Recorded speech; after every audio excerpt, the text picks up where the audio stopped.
sebuah ruang siaran edukatif yang memahami nilai-nilai moderasi beragama sebagai jalan tengah dalam kehidupan berbangsa dan bernegara. Moderasi beragama. Pendengar, kita tahu penyebaran paham intoleransi, radikalisme, ekstremisme, dan juga terorisme atau IRAD ini merupakan tantangan serius ya yang bisa mengancam persatuan bangsa. Paham ini juga sering berawal dari cara pandang keagamaan yang sempit dan tidak sejalan dengan nilai kebangsaan. Oleh karena itu, moderasi beragama ini menjadi pendekatan penting dalam upaya pencegahan, dan moderasi beragama ini juga menekankan sikap adil, seimbang, dan menghargai perbedaan, sehingga nantinya mampu menjadi benteng masyarakat dari pengaruh paham ekstrim. Nah, pada dialog di siang hari ini kita akan membahas seperti apa peran moderasi beragama dalam pencegahan paham IRAD ini ya, bersama narasumber kita yang sudah hadir di Studio Pro 1 Palembang dari tim pencegahan Satgaswil Sumatera Selatan Densus 88 AT Polri. Dan mudah-mudahan Anda juga bisa bergabung bersama kami melalui line telepon di line telepon 0711369977, WhatsApp di 082179279090. Saya sudah bersama Pak Imam Muslim SH. Ya. Selamat siang. Selamat siang. Oke, selanjutnya ada Pak Nicholas Saputra. Ahmad. Iya. Oh, Ahmad ya. Sorry. Saya dapatnya ini Nicholas ya. Oke, baik. Ahmad, mungkin Ahmad Nicholas Saputra ya. Boleh. Boleh ya. Tapi panggilannya ini ada Bang Lim dan juga Bang Dims ya di sini. Terima kasih waktunya bersama RRI Pro 1 Palembang di siang hari ini. Jadi ini kita akan berbincang-bincang mengenai bagaimana perannya ya, seperti apa peran tim pencegahan ini ya, Satgaswil Sumatera Selatan dan Densus 88 ini ya. Jadi kalau misal kita berbicara soal wilayah Sumatera Selatan, mungkin bisa disampaikan terlebih dahulu ya, seperti apa kalau kita melihat mulai dari pemikiran atau pendekatan atau bagaimana kondisi cipta kondisi yang ada di wilayah Sumatera Selatan sendiri. Silakan. Baik. Mungkin kalau terkait dengan kerawanan, kita ada setiap kegiatan itu ada penilaian, Mbak. Jadi penilaian itu ada potensi ancaman dan kerawanan. Jadi kalau wilayah Sumatera Selatan ini berdasarkan data itu untuk ancaman teror itu masuk di kategori sedang.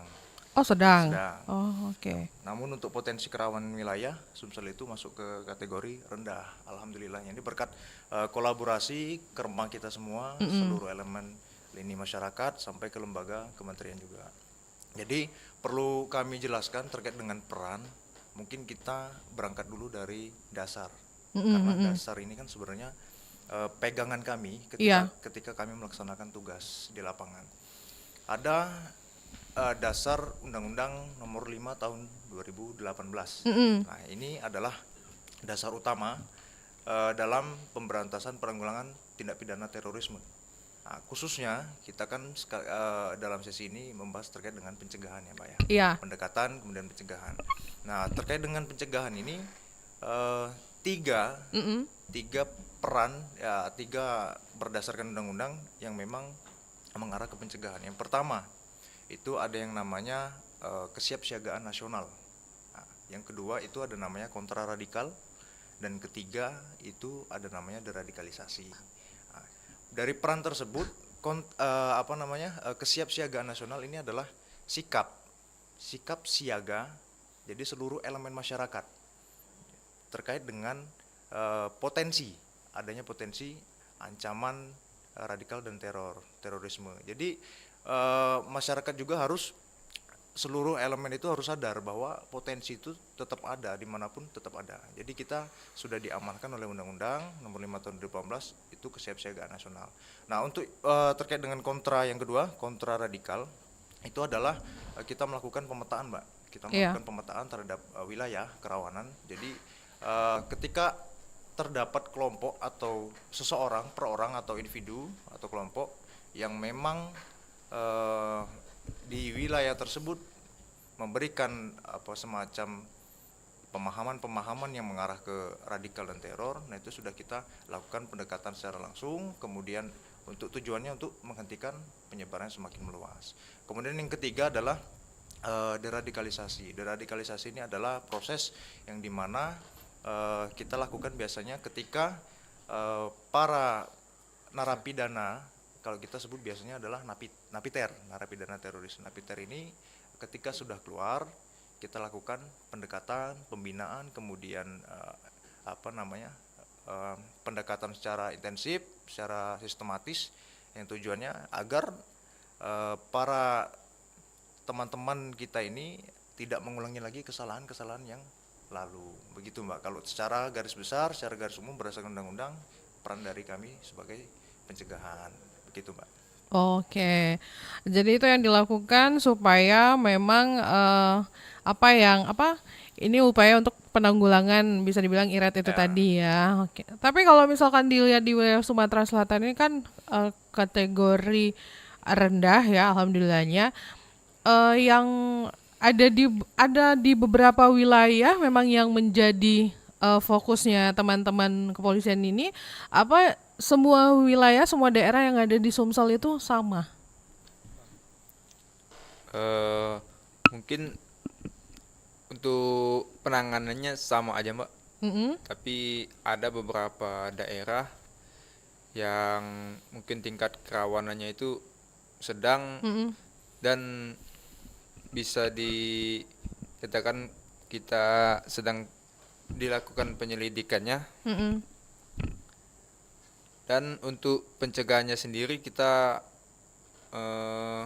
menggandeng stakeholder di pemerintahan dan juga lembaga terkait dalam melakukan pencegahan ini.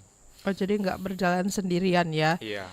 Kalau dalam pengalamannya tim pencegahan ini, dalam pengalaman tim pencegahan, pada titik mana sih yang biasanya nilai keagamaan mulai bergeser nih menjadi pintu masuk paham IRET itu tadi ya, dan bagaimana di sini moderasi beragama bisa memutus proses tersebut sejak awal? Kalau terkait itu mungkin berangkatnya dari sini Mbak. Jadi seseorang menjadi teroris itu tidak serta-merta menjadi teroris. Tentunya ada proses. Nah, di mana biasanya kalau kita sering edukasikan ke masyarakat, kita lakukan sosialisasi, nah itu biasanya kita analogikan sebuah pohon. Ya. Ada akar, batang, kemudian buah. Akar ini, di mana akar ini adalah intoleransi. Intoleransi ini ada akar. Kemudian batang ini adalah radikalisme. Kemudian buahnya adalah terorisme. Nah, terkait dengan itu, yang bahasa simple dari kami adalah intoleransi ini dia sudah terpapar dari pemikiran dan pemahaman.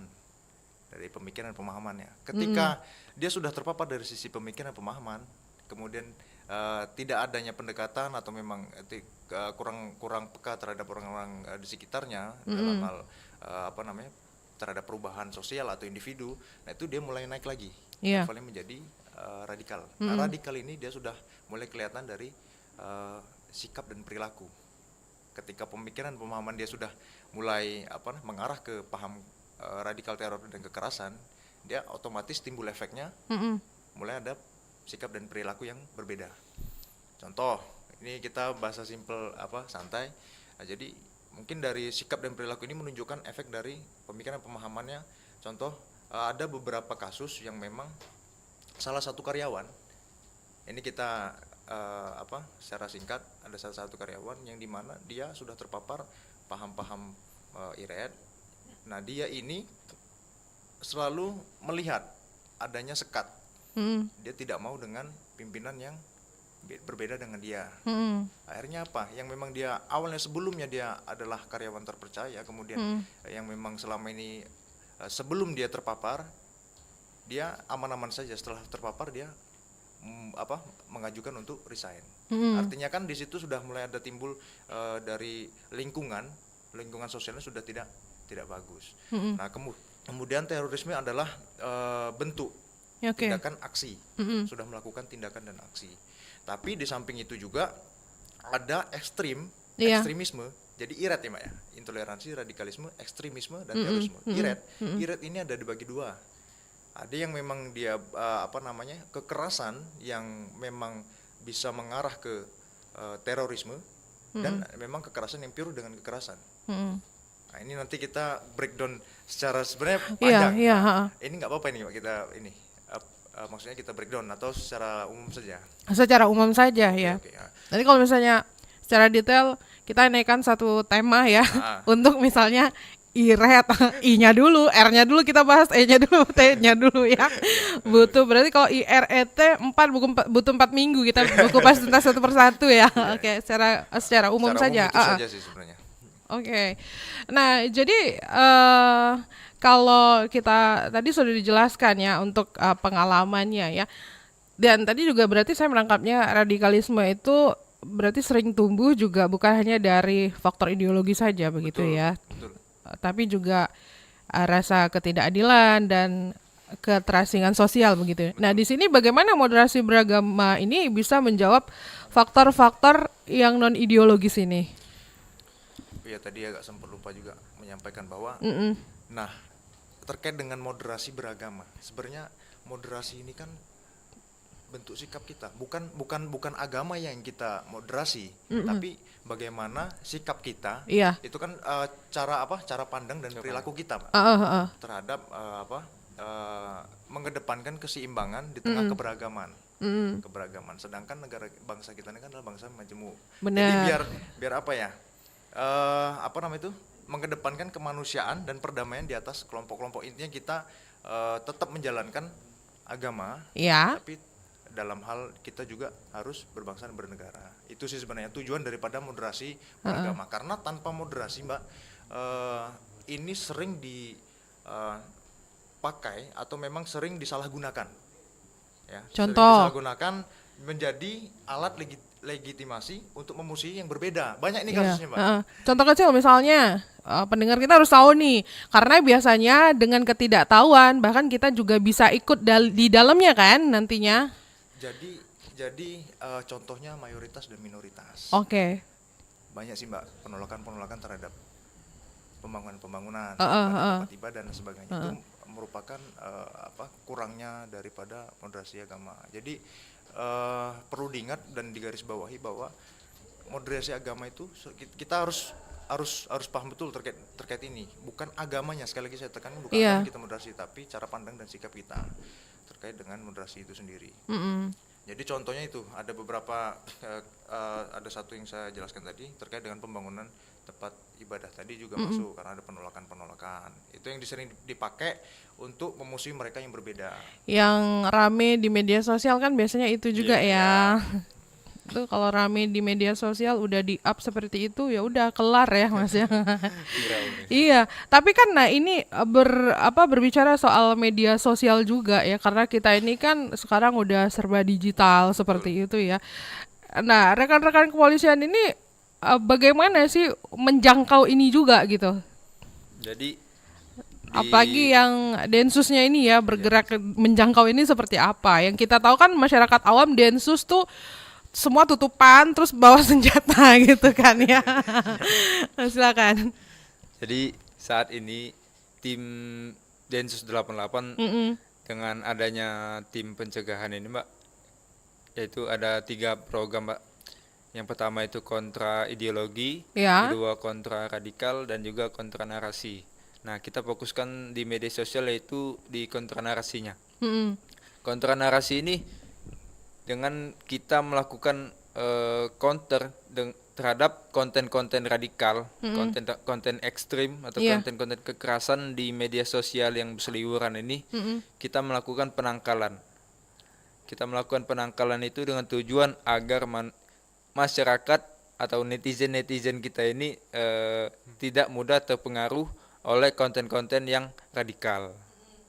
Jadi kita dengan adanya kontra narasi tersebut, kita bisa memerangi narasi dari oknum atau kelompok yang menginginkan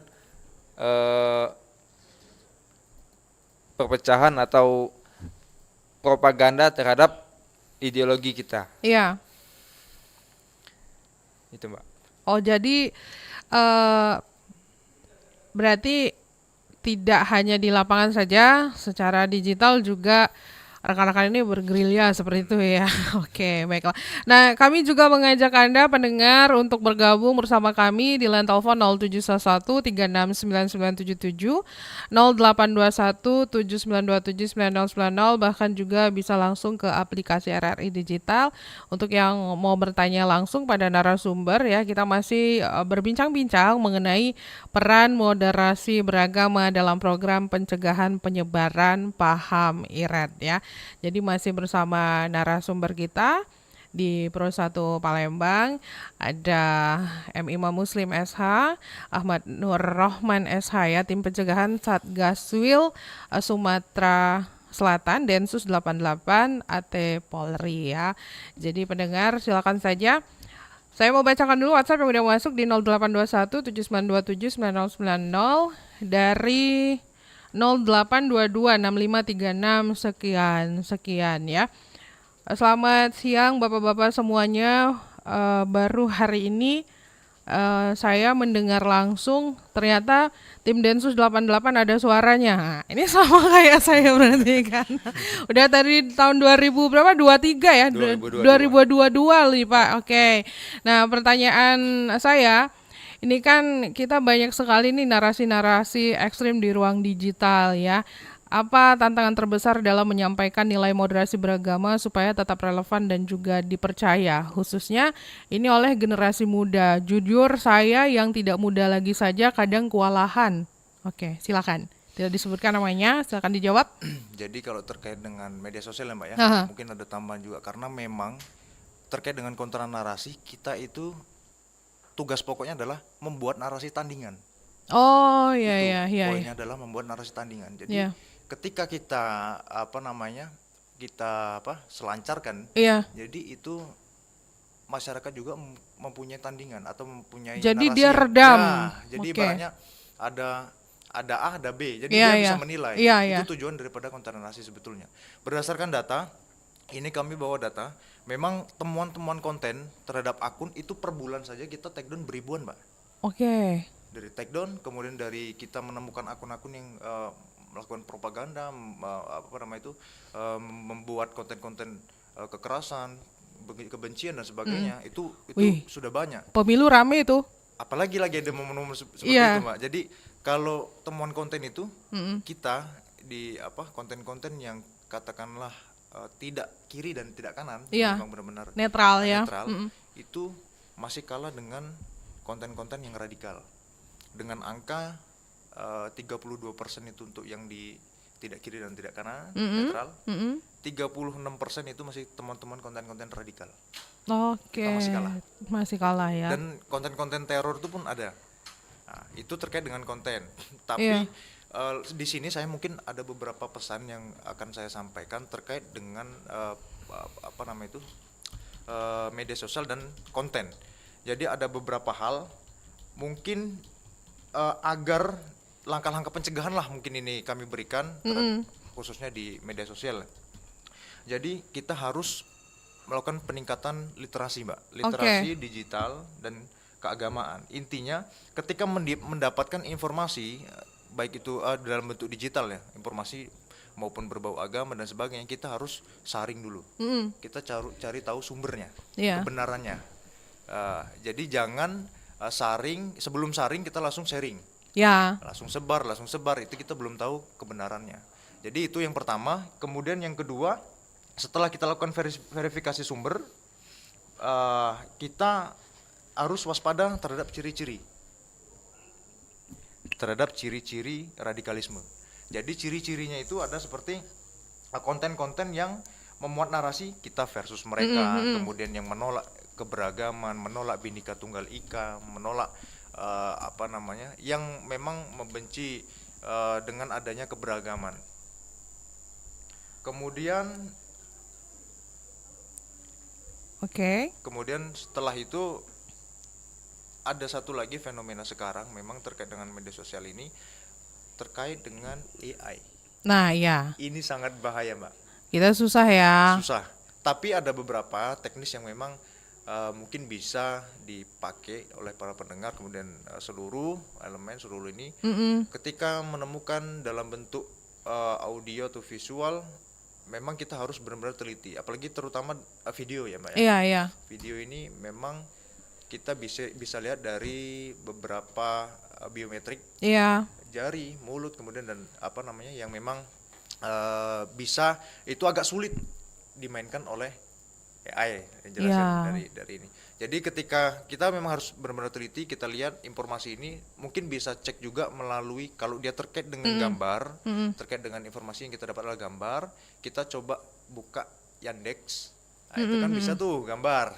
Kita karena kan banyak nih berselancar mungkin dari informasi propaganda yang memang menyudutkan satu sama lain, Iya. kemudian kita ingin mencari Kebenarannya, terkait dengan foto, kadang tuh foto apa tapi Narasinya berbeda. apa ya? Nah itu mungkin kita bisa pakai seperti aplikasi Yandex Iya. atau memang lewat website juga bisa, nanti kita masukkan foto tersebut kan, Iya. foto tersebut, nah nanti muncul itu ini pada saat foto ini lagi apa. Iya, dicari Mungkin bisa kebenarannya nah, ya. intinya lebih ke saring dulu, kemudian kita rujuk verifikasi sumber yang memang benar-benar terpercaya. Jangan cepat menerima informasi, apalagi sekarang era digital ini dimanfaatkan sekali oleh kelompok-kelompok yang tidak bertanggung jawab. Tanganmu adalah harimau. Betul sekali. Baik.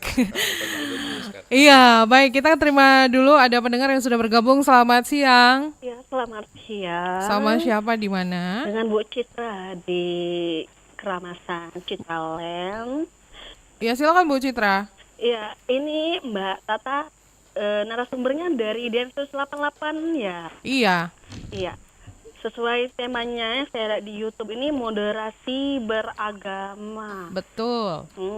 Moderasi beragama. Ini maksudnya gimana ya? Apakah ada kaitannya dengan agama?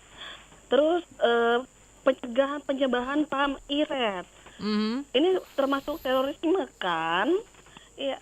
Terorisme itu apa aja sih sebenarnya? Soalnya saya takutnya anak-anak di sekolah itu tanpa sengaja masuk paham-paham seperti ini. Baik. Tidak langsung, karena kan seperti yang disampaikan oleh Bapak, tadi izin ya Pak ya, tadi adanya dari digital juga ya. Oke. Ya, mungkin bisa dibantu dijelaskan lagi gitu. Baik, terima kasih Bu Citra. Silakan dijelaskan. Jadi moderasi beragama itu apa sih? Lalu juga apa terorisme ya? Terorisme itu yang gimana juga gitu ya? Silakan. Baik. Untuk moderasi beragama itu adalah cara pandang, sikap dan juga perilaku kita dalam beragama. Kita itu tidak ke kanan, tidak ke kiri. Maksudnya kalau ekstrem kiri itu liberal atau kebebasan, untuk ekstrem kanan itu radikal. Nah, Iya. itu kita itu di tengah-tengah. Namun moderasi beragama ini bukan berarti kita tidak boleh terlalu fanatik terhadap agama kita, tapi lebih ke bagaimana sikap kita menerima dan toleran terhadap ajaran agama di luar kita. Terus untuk terorisme saat ini memang trennya memang lagi banyak di media digital atau media sosial, Iya. karena memang saat ini kelompok teror bertujuan mengarah ke anak-anak, lebih tepatnya mereka yang masih mencari jati diri, sedang mencari sedang apa bahasanya itu, Sudah nyoba-nyoba lah ya, Iya. penasaran begitu ya. Jadi ini yang lebih cepat rentan ikut seperti itu Iya, ya. benar. Oke. Dan juga ada tambahan lagi Mbak, untuk saat ini kelompok teror itu sudah masuk ke ranah game mobile atau game digital. Seperti contohnya di game Roblox Iya. dan juga game Mobile Legends itu sudah ada oknum atau kelompok yang mengajak untuk ikut ke dalam kelompok mereka. Itu salah satu tren baru, Mbak. Oke. Jadi memang online ini ya meresahkan ya, Iya, benar. tidak cuma game saja, tapi judol, nah itu masuk di dalamnya juga gitu kan ya, sangat meresahkan sekali. Nah, tapi kan sering kali gitu masyarakat nih baru sadar setelah terjadi tindakan ekstrim ya. Nah, bagaimana nih moderasi beragama ini di sini bisa difungsikan sebagai sistem peringatan dini. Jadi kan lebih baik seperti yang disampaikan tadi kan, mencegah itu lebih baik ya Mas ya. Khususnya di tingkat komunikasi itu. Jadi early warningnya tuh seperti apa sih? Jadi kalau moderasi beragama ya Mbak, balik lagi Mbak, sebenarnya ini juga merupakan peran yang sangat krusial menurut saya. Karena terhadap pencegahan kami juga terhadap ideologi kekerasan. Jadi di Indonesia ini konsepnya itu kan bukan untuk memoderasi agama, tapi melainkan cara individu tadi, balik lagi. Iya, Cara individu untuk memahami dan mengamalkan agama tersebut agar tidak jatuh ke kutub ekstrem. iya, Itu poinnya. Jadi untuk peran moderasi ini dalam mencegah sebenarnya, kalau moderasi beragama ini kan lebih menekankan kepada toleransi dan musyawarah. iya. Artinya di situ ketika ada konflik, cari mungkin langkahnya bisa panggil sesama tokoh agama masing-masing, kemudian diskusikan jalan tengah, kemudian secara musyawarah, ya kan. Jadi lebih ke mengedepankan toleransi dan musyawarah. Iya. Itu sebenarnya poin dan tujuannya. Untuk apa? Untuk agar tidak terjadi perpecahan antara, karena kita kan memang itulah susahnya Mbak, susahnya menjaga keberagaman. Karena begini, saya cerita sedikit. Ada memang pada saat pertemuan internasional itu tim Densus memang diundang di salah satu internasional ini Mbak. Iya, iya. Di pertemuan anti teror lah. Ketika di sana dari beberapa negara menanyakan kenapa di Indonesia, khususnya di Indonesia yang beragam, ada keberagaman etnis lah ya Mbak ya, agama dan sebagainya, tapi tetap aman dan damai sampai sekarang. Maksudnya dibandingkan dengan yang kerawan-kerawan Iya. masih aman. Bahkan ada yang satu negara itu cuma satu agama tapi kacau, chaos. Iya. Ada kenapa? Kami cuma bilang kami memegang 4 prinsip, 4 pilar yang kami pegang selama ini. Yang pertama Pancasila. Ini tidak ada yang bertentangan dengan agama. Iya. Kalau kita kaji lebih dalam. Yang kedua ada undang-undang. Yang ketiga ada NKRI, wadahnya. Yang keempat adalah Bhinneka Tunggal Ika yang mengikat keberagaman. Jadi kami sebutkan 4 pilar ini. Kemudian peserta pada saat itu memberikan aplaus dan ada yang bertanya apakah ini bisa diterapkan juga di negara lain. Silakan kalau memang itu dampaknya bagus. Tapi kan yang jelas kami terapkan di negara kami adalah selama ini. Iya. Itu yang menurut saya mungkin bisa membantu menjawab pertanyaan tadi Mbak. Mungkin itu sih Mbak. Oke. Saya bacakan dulu live chat yang udah masuk @asrat ya. Mantap Pak Densus. Oke, terima kasih. Yang lainnya juga boleh masih bisa bergabung bersama kami karena dialog ini kami hadirkan masih ada kurang lebih 30 menit ke depan lagi ya. Nah, lanjut lagi nih. Jadi saya mau tanyakan ini juga nih.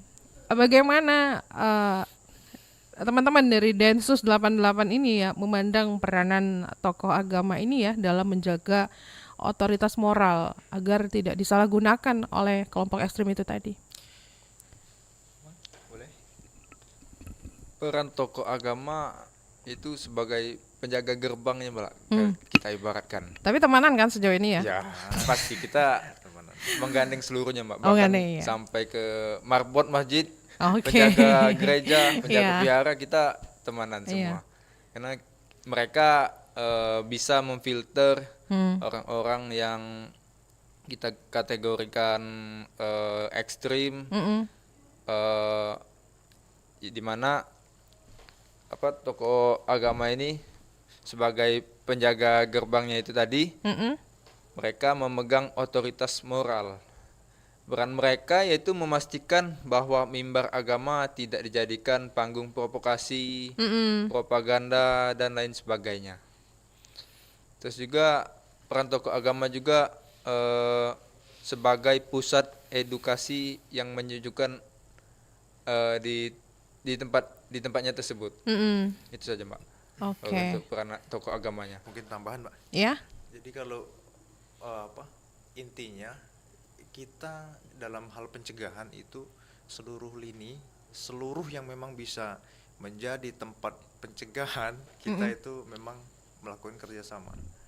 Jadi mungkin kalau dalam kurun waktu ke belakang sekitar 4 tahun atau 5 tahun ke belakang ini, karena kita kan baru pindah semua Mbak, jadi kita main ada di tempat lama, ada yang memang sekarang khususnya di sini mungkin berapa tahun ini memang alhamdulillah dari masyarakat khususnya warga-warga Palembang kota, alhamdulillah kita mempunyai budaya yang toleransi masih terjaga, kemudian memang menyambut kedatangan baik kami, program kami, dan alhamdulillah bisa untuk diajak kerjasama. Itu sih Mbak. Baik.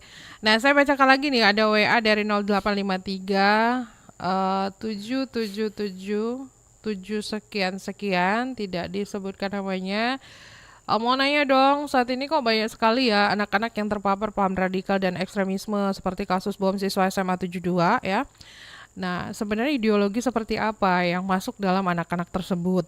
Lalu, apakah di Sumsel ini ada pelajar yang terjaring dari data Densus? Baik, terima kasih pertanyaan yang sangat bagus. Mungkin ini juga bisa memberikan informasi kepada seluruh masyarakat, kepada seluruhnya pendengar. Jadi terkait dengan anak-anak, memang fenomena terbaru, tren baru. Kalau kami punya tren baru. Jadi tren baru ini termasuk seperti masyarakat yang rentan. Nah, ini termasuk masyarakat yang rentan, Mbak. Jadi seperti perempuan. Nah, perempuan sekarang sudah mulai masuk nih, Mbak. Kalau dulu enggak. Perempuan, kemudian remaja dan anak-anak. Nah, belakangan ini memang anak-anak. Ada memang data sudah dipublis oleh Humas Polri, kemudian memang sudah dirilis juga ada 110 anak-anak yang memang di seluruh Indonesia. Ya. Nah, ini terkait dengan 72, makanya sebelumnya mungkin saya jelaskan dulu. Jadi kami bagi menjadi 3 klaster. Oke. Klaster, nah ini masuknya ekstrim. Nah, karena kemarin juga ada yang beberapa bertanya kenapa tidak masuk ke teror, maksudnya ke ekstrim. Jadi kalau kita bedah secara kaji lagi, undang-undang ini kan undang-undang teror ini suatu perbuatan atau bentuk kekerasan atau ancaman yang menimbulkan rasa teror atau takut secara meluas dengan motifnya ada 3. Yang pertama dengan motif ideologi, politik dan gangguan keamanan. Nah, kalau terkait dengan SMA 72 ini masuk di ekstremisme, jadi kami bagi lagi menjadi 3 klaster. Yang pertama adalah klaster bermotif ideologi. Ini mengarah ke agama.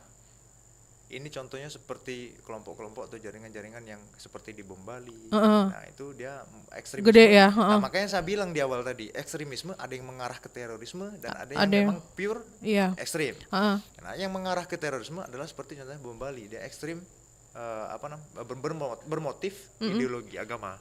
Yang kedua, klasternya adalah ekstremisme yang bermotif ideologi kekerasan sayap kanan dan sayap kiri. Kemudian ada yang anti perempuan. Kita lihat kita kan mungkin sama-sama tahu lah.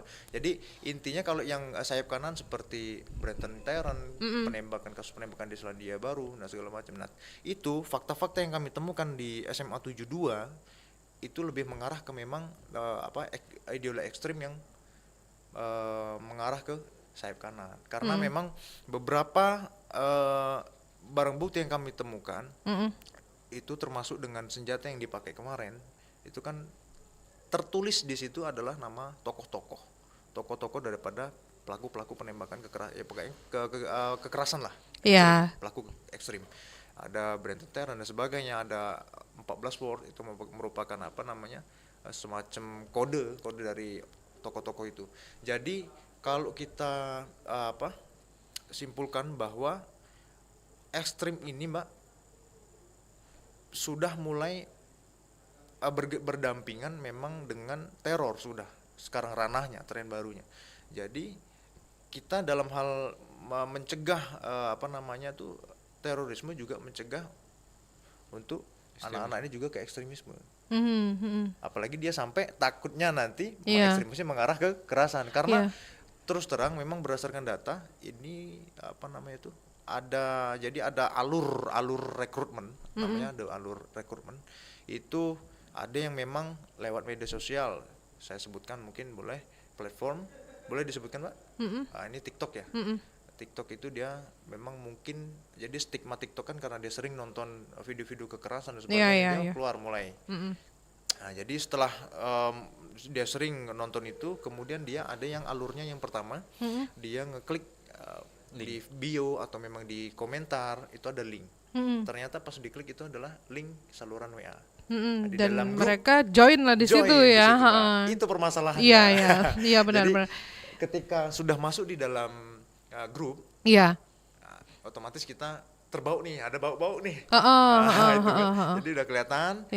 Memang situ sudah mengarah isinya berupa apa? Video-video kekerasan, pemenggalan dan sebagainya, penembakan, kemudian ada video-video ISIS juga, sampai ada yang merakit bom, tutorial dan sebagainya. Jadi di situ alur yang pertama, yang kedua ada yang memang dia sudah berselancar di media sosial mencari agama, belajar agama, tren belajar agama melalui media sosial. Dia cari, dia share link, dia ini.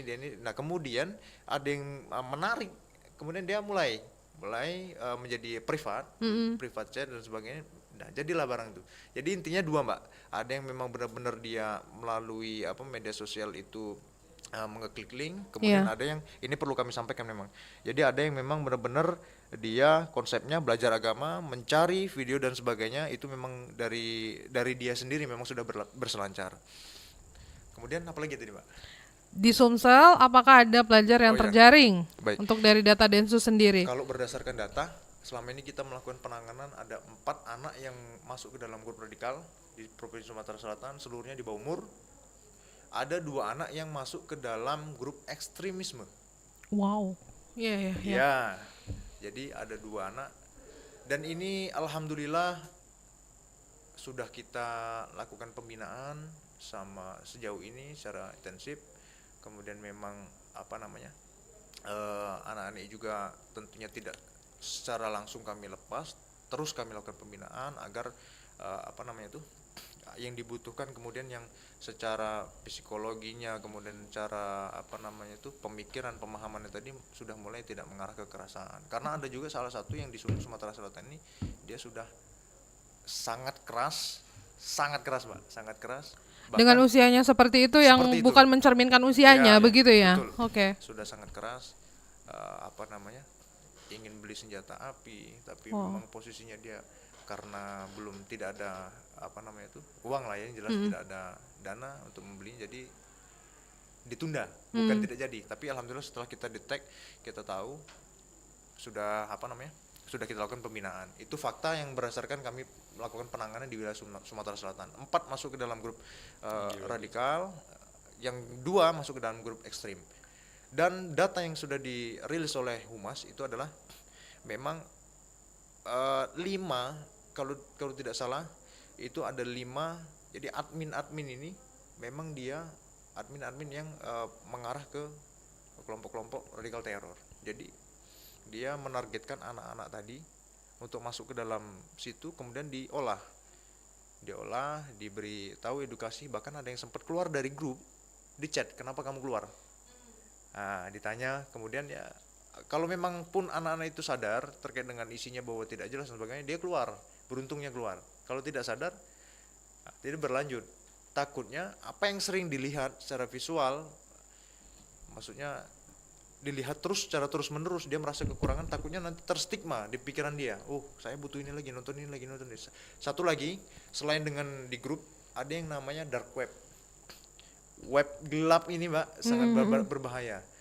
Di situ bisa dilihat ada banyak sekali dark web itu yang memang mungkin dari penjualan, dari link penjualan, kemudian dari video-video ISIS, pembunuhan, pemenggalan, penembakan dan sebagainya, itu ada di dark web. Dan beberapa anak yang di wilayah Sumsel ada yang juga pernah tahu. Dan beberapa di terutama di Indonesia ya, di Indonesia ini sudah banyak yang tahu terkait dengan dark web itu, nonton video-video itu di situ, Mbak. Iya. Jadi itulah bahayanya di zaman sekarang, era digital ini, Mbak. Era digital ini memang sangat dimanfaatkan baik sekali oleh kelompok-kelompok itu. Nah, namun bagaimana cara mencegahnya, itu tadi kita harus bersinergi bersama-sama, melakukan pendampingan terhadap anak-anak, karena sekuat dan sehebat apapun pemerintah melakukan kebijakan, itu peran orang tua lah yang Ya. masih tetap, apalagi keluarga internal di rumah yang harus lebih aktif dalam pengawasan. Karena di 2026 ini di bulan Maret kemarin setelah ada rapat dari pusat ke rapat koordinasi terkait dengan kejadian fenomena anak-anak banyak terlibat ke jaringan-jaringan, ke dalam grup. Jadi ada usulan dan regulasi yang membahas tentang pembatasan anak-anak untuk media sosial dan game. Ini mulai Maret. Menyusul Australia kita ya. Ya, ini Maret ini. Ini Iya. Maret sudah mulai berlaku. Kita tunggu saja, mudah-mudahan kebijakan ini bisa berjalan sangat efektif lah menurut kami. Dan tetap satu, jangan dilupa pengawasan orang tua, keluarga internal itu lebih harus lebih baik dan efektif. Iya. Walaupun sekuat apapun pemerintah membuat aturan. Terima kasih. Tapi ini saya juga mau tanyakan ya, untuk anak-anak yang sudah masuk data Densus 88 ini latar belakangnya tuh apa? Jadi maksudnya gini, apakah memang dia kayak kalau kita nyebutnya penyakit itu kan genetik gitu ya, yang Ya. tadi orang tuanya juga begitu ya. Nah, dia juga begitu. Nah. Kalau untuk itu Mbak, Mm-mm. mungkin ada juga yang genetik unsur dendam, Oke. dikarenakan orang tuanya diambil oleh Densus. Aha. Ada juga orang tua yang ditembak mati di tempat anak ulah orang tua tersebut, dia jadi dendam dan anaknya ini mengikuti. Namun ada juga untuk anak-anak ini yang ikut-ikutan terus apa lagi ya, belajarnya itu mandiri tentang itu karena rasa penasaran mereka terhadap video-video, dan juga bisa dikatakan mereka itu ada juga yang iseng Mm-mm. mencari kebenaran atau mencari video mengenai kekerasan, video pemboman, pemenggalan, pokoknya video kekerasan tersebut. Terus ada lagi yang ini Mbak, yang memang latar belakangnya mungkin karena broken home. Larinya ke Perhatian. sana Iya, ya. Oke. memang dari broken home ini kurangnya perhatian tadi, kurangnya kepeduliannya tadi terhadap anak-anak. Jadi dia sudah mulai mengarahkan circle ya kita. Iya, iya. Circle hidupnya sudah di dunia maya. Jadi temannya di situ. Mulai mencari. Kalau benar alhamdulillah syukur kita. Memang kalau memang dia mencari berselancar tidak filter lagi, ya sudah. Tinggal lakukan pembinaan saja kalau memang keluar kan datanya. Iya, tapi sering juga nggak misalnya ada kasus ya, tapi pendekatan persuasif berbasis moderasi beragama ini malah justru gagal begitu. Dan dari situ apa sih pelajaran terpenting kalau ada begitu kan ya? Apa ini terkait moderasi? Mm-mm. Kalau sampai sekarang belum ada sih Mbak. Malah justru saya tekankan sekali lagi, kalau untuk moderasi ini terkait pencegahan itu Iya. malah sangat krusial dan sangat penting. Oh, Karena tapi karena sorry disclaimer ya Mas, Iya, maksudnya kita kan yang memang sangat-sangat susah itu kan mengubah paradigma mereka-mereka ini kan Iya. ya. kalau kita mau merubah ideologi nggak mungkin Mbak, karena Iya. dalam undang-undang kita sudah dijamin kebebasan untuk kepercayaan masing-masing kan. Jadi ya tidak bisa, kita hanya bisa untuk membentengi diri, kemudian melakukan toleransi. Kita begini Mbak, keragaman kita ini negara yang beragama. Kita juga tidak bisa merubah keyakinan orang, itu tidak bisa. Kita harus memberikan kita harus memberikan toleransi kepada setiap orang untuk memeluk kepercayaannya masing-masing. Jadi ada kata-kata seperti ini Mbak, coba sebentar. Ada kata-kata yang menyatakan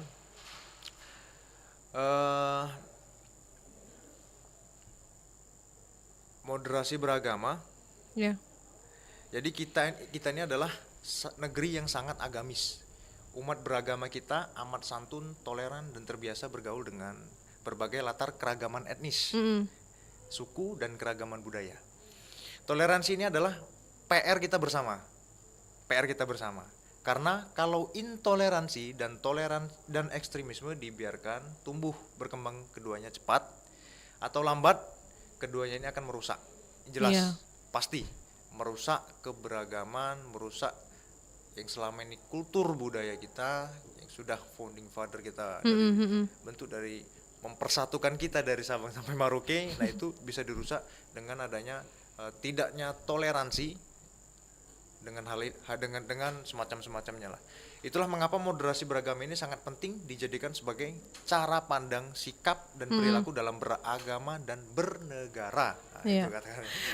Saya juga penasaran ya, apa sih kritik paling keras yang pernah diterima oleh rekan-rekan Densus 88 terkait peran yang apa khususnya nih ya peran teman-teman ini dalam isu agama ini? Mungkin ada Mbak, karena Apa? saya baca dan juga saya lihat di media sosial ada satu kritik tentang Densus dalam penanganan terorisme di Indonesia, yaitu terorisme ini adalah produk dari Densus sendiri Oh, yang mau apa ya? ngapain kerjaan Islamofobia. capek-capek ya nggak sih? Logikanya kan seperti itu ya. Iya. Oke. Itu Oh, kritik itu. paling pedas, Mbak. Oke, itu Selama- yang kritik paling pedas ya selama apa menjalani Iya, tugas, pekerjaan selama ini. bergabung di Densus, terus tiba-tiba cuma ngelihat tulisan itu Iya. rasanya jelek banget ya.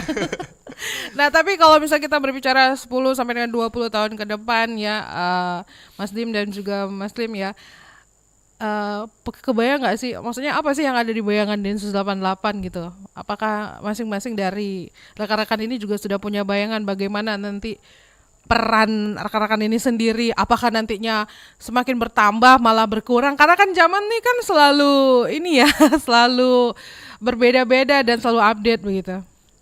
Kalau dari saya Mbak ya, pengamatan saya secara pribadi ini pure dari saya pribadi. Karena digital ini ya yang seperti Mbak Tata bilang, era ini kan selalu berganti, Berubah, kita ya. berubah, kita tidak tahu. Tapi untuk prediksi terkait dengan digital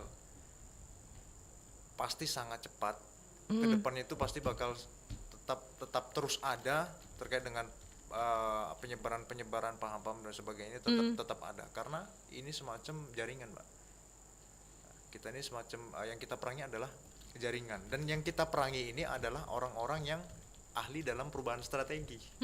Jadi ketika ada perubahan kecil, namun kita bagaimana cara untuk membentengi diri, kemudian membentengi masyarakat untuk tidak tidak kalah dengan strategi-strategi yang orang-orang yang kita perangi. Maka dari itu, sehingga kalau kita memang menang satu langkah, ya mudah-mudahan masyarakat juga tidak akan ikut-ikutan maksudnya bisa membentengi dan tidak mudah terpengaruh dengan paham-paham seperti itu. Tapi kedepannya kalau masih di era digital masih bakal berlanjut, tetap di era digital pasti bakal masih tetap ada. Ada ya. Oke, baiklah kalau begitu. Sebelum kita akhiri perbincangan kita, apa yang mau disampaikan oleh rekan-rekan sekalian untuk pendengar dan juga pemirsa RRI? Saya mulai dari Pak Lim dulu deh. Boleh. Silakan. Boleh Pak, untuk closing statement lah Pak. Mungkin dari saya tentang moderasi beragama ini, yaitu beragama dengan bijak berarti menghargai tanpa harus menghakimi.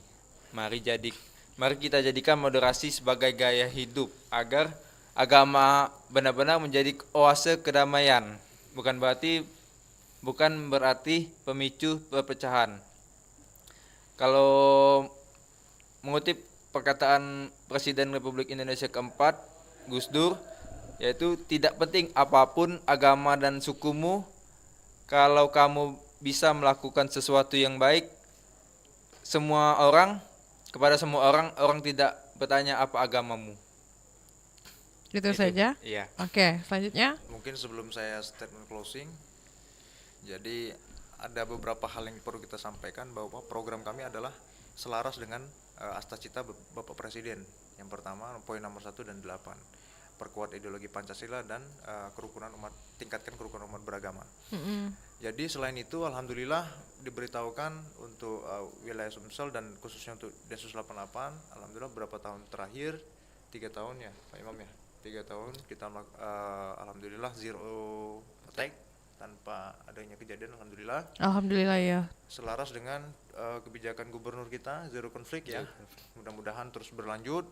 Nah, jadi kata-kata dari saya mungkin moderasi beragama adalah kunci untuk hidup rukun dalam masyarakat yang majemuk keberagaman. Ia adalah jalan tengah di sana. Kita tidak hanya menemukan kebenaran bagi diri sendiri, tapi juga ruang bagi kebenaran orang lain. Bukan dijadikan sebagai sumber perpecahan. Jadi Jalaluddin Rumi itu pernah mengatakan, tidak ada perdamaian di atas dunia di atas perdamaian antar umat beragama. Nah, itu Mbak, terima kasih. Baik, jadi dari diskusi atau dialog kita ini bisa disimpulkan kita bisa tarik benang merahnya ya bahwa moderasi beragama itu memang punya peran yang sangat strategis dalam menjaga persatuan, keamanan, dan juga keharmonisan kehidupan berbangsa dan bernegara. Rekan-rekan dari Densus 88 juga sudah menegaskan bahwa tadi sikap beragama itu yang menjunjung tinggi toleransi ya, itu saling menghormati, menolak kekerasan atas nama agama. Ini adalah benteng utama dalam mencegah tumbuhnya paham radikalisme dan ekstremisme itu tadi. Atau di dalamnya iret lah ya, lebih banyaknya ya. Baik, nah terima kasih banyak kedua narasumber, Imam Muslim SH dan juga Ahmad Nur Rahman SH, Tim Pencegahan Satgaswil Sumatera Selatan, Densus 88, anggota Polri. Tetaplah bersama kami, nanti mudah-mudahan ke depan kita akan berbincang-bincang kembali ya, mungkin dengan pembahasan yang berbeda seperti apa yang kita bilang tadi. Mungkin hari ini kita bahas I-nya, besok R-nya, besoknya lagi E-nya, besoknya lagi T-nya ya. Baik, selamat siang. Assalamualaikum warahmatullahi wabarakatuh. Pendengar, terima kasih juga untuk Anda yang sudah bergabung bersama kami. Demikian dialog moderasi beragama untuk hari ini. Selanjutnya kami mengajak Anda untuk bergabung bersama RRI Pro 3 menyimak informasi olahraga lewat Dinamika Olahraga. Moderasi beragama bukan untuk menyeragamkan, melainkan untuk merangkul perbedaan dalam semangat persatuan. Terima kasih telah menyimak program Moderasi Beragama. Mari terus menjaga harmoni demi Indonesia yang inklusif dan damai. Sampai jumpa.